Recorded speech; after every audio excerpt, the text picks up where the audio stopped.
जी बिल्कुल, आज हम मौजूद हैं कदीमी तहसील गड़ी खैरों में।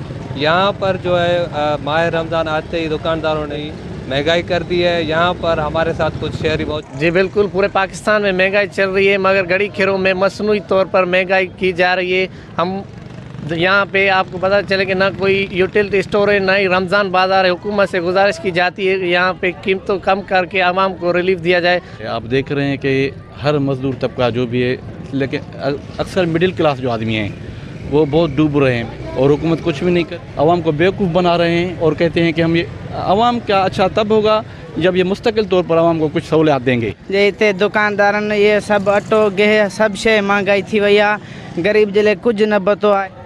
इहो महिरबानी करे कुझु माना महंगाई घटायो वञे। जी बिल्कुल, आपने यहाँ पर मौजूद शहरियों का मौक़िफ़ सुना है। उनका कहना है कि कदीमी तहसील होने के बावजूद ना तो यहाँ पर कोई यूटिलिटी स्टोर है, ना तो यहाँ पर कोई रमज़ान बचत बाज़ार लगाया गया है। कैमरा टीम के साथ नूर जमाली, वश न्यूज़, गड़ी खैरों।